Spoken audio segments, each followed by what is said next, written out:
Hello friends! Today I'm going to go over the Grand Tableau Lenormand, which, as I talked about in my Lenormand Basics, is the more complex or advanced version of reading Lenormand, where you use the entire deck. Actually, you use two entire decks. So we're going to get right into it. As a reminder, when we are reading Lenormand, it's more focused on down to earth mortal matters than, say, tarot or other divinatory systems. We also read all of the cards in conjunction with each other and how close or how far from each other they are, their relationships. With that being said, we're going to jump right into it, and I'm going to show two different methods of doing a Grand Tableau. The first is using two decks together, and then the second is I have a Grand Tableau mat. And they behave slightly differently, mostly because when you are using the two decks separately, or the two decks together, the position of the bottom cards is also randomized. So you end up with a more, I shouldn't say chaotic, a more complex reading. There's a lot more variability to it. If you're using a mat, I find that the readings go faster because the bottom cards are in the same order. Typically 1 through 36, the same order of the deck. I'm going to change the perspective so you can actually see the table in front of me. And we'll start with the two deck method. This is my Lenormand mat for the Grand Tableau. Because of the size of my mat, I typically use my Under the Roses deck, because if I were to use any of my other ones, you can no longer see what's underneath them. Okay. So while my mat doesn't have the numbers, the rider is number 1, the cross is 36.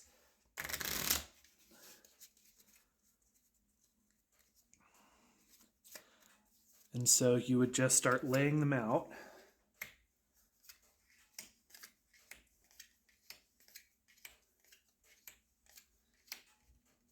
And remember, reversals don't matter in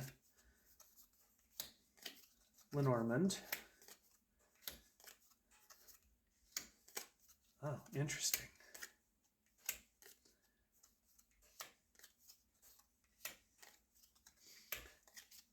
And I believe I'm doing this in the opposite order of what I had said I was going to do, because I actually find this the simpler method when you have a mat, because then the bottom's in a consistent...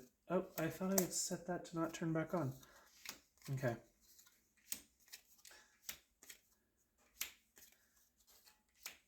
Need to make sure I reset the stove so that it doesn't try to turn a loud fan on. So once you have them all assembled like this, you want to start looking at your person identifier cards. So in my case, if I'm doing this reading for myself, it would be the gentleman. So I would want to find the gentleman here and the gentleman here, which actually is pretty convenient because it's showing both gentlemen in the same line. Being in the same line, that is present. Some other people that you would want to look for is the lady. That would be an important woman in your life, or just feminine energy. The other one is over here. So we've got them on either side of the present. And one of the things that you start doing in a Grand Tableau is first you want to just read around your identifier card. In this case, in a simple cross, where the past lesson you need to continue learning is about the tree, which is health. The future, child with the clouds. Okay, child, joy, innocence, could potentially be an actual child, and the clouds is being obscured. It's interesting that I have the whip as both the recent past and as the foundational layer of this in the present. The garden is social interaction and what people are talking about. Apparently I have lessons I need to keep learning about that. Birds is gossip. And up above we have the anchor and the house, which is the goal, which is actually very fitting for my current situation. In a Grand Tableau, you also read left to right, top to bottom. This would be the furthest back in time. And so this row is the furthest back in time. This row is the furthest out in the future. The things below you are underlying principles, things that apply to the cards above them. The cards above are that which are aspirations or goals that pertain to the cards directly beneath them. One of the other things that you can do with a Grand Tableau is you can bounce from one iteration of a card to its counterpart. So, for example, if I'm starting here with the rider and the fox, so rider is news or a message. Fox is manipulative person. So news about a manipulative person. But then I can also go, okay, I want to follow that concept of messenger. The other messenger is way over here, the other rider, and is paired with the anchor. So I have one message in the past, one message in the future.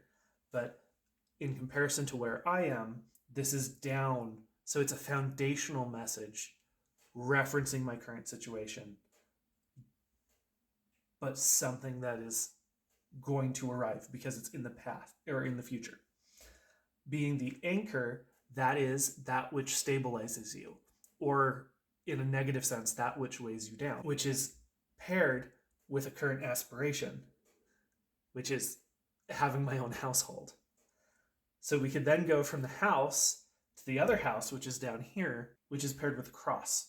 So that which is my cross to bear is associated with the house, which is family life, an actual dwelling, something along those lines. But it's in the future.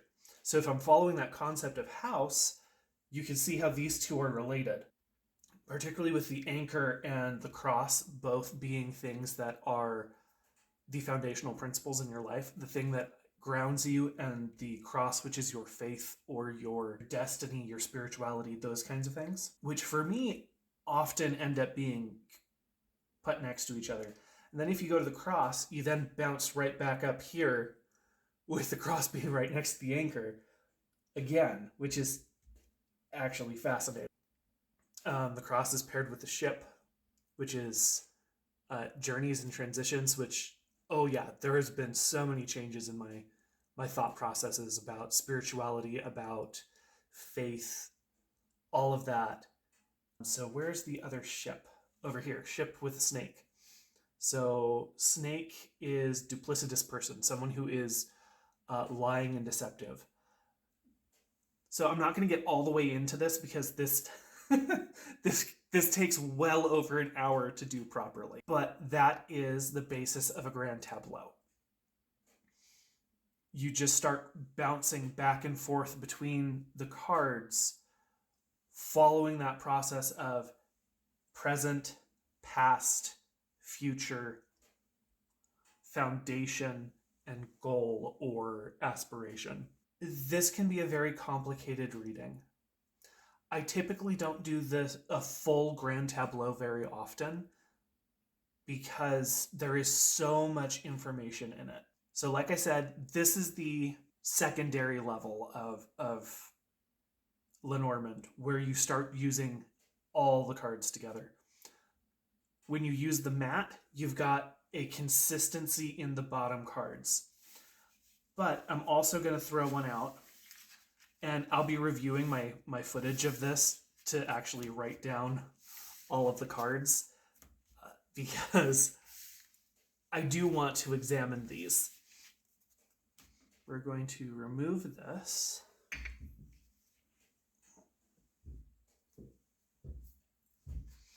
As you can tell, this spends a lot of time rolled up, so it has quite a bit of curve on the edges. Okay. So I prefer using the larger cards as the base when I'm doing it this way. And you can replicate the experience of a map by just making sure your larger cards are in a consistent order.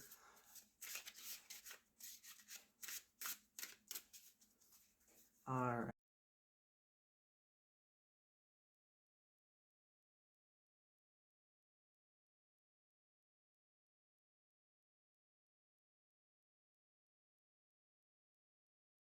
I am realizing this is not the best tablecloth for this purpose.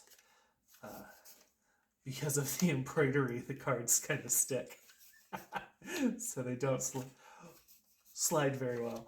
Although you could argue that that actually makes it a good thing, because they're not going to move much.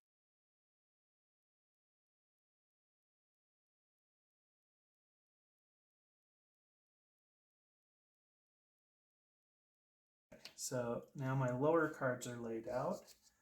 And again, like I said, having the two different sizes. Wow, fascinating. Crossroads on crossroads. I also prefer cards that have writing, but I'm still trying to find ones that have the writing for the larger size, because then you can just stack the words on top of each other and be able to see them easier. Oh, wow. Okay, this is going to be a much more future-heavy reading.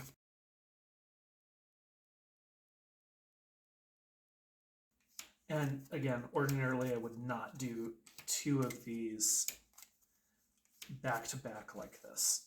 At least not for the same person. This is just for instruction. So the gentleman has now moved all the way to the first line.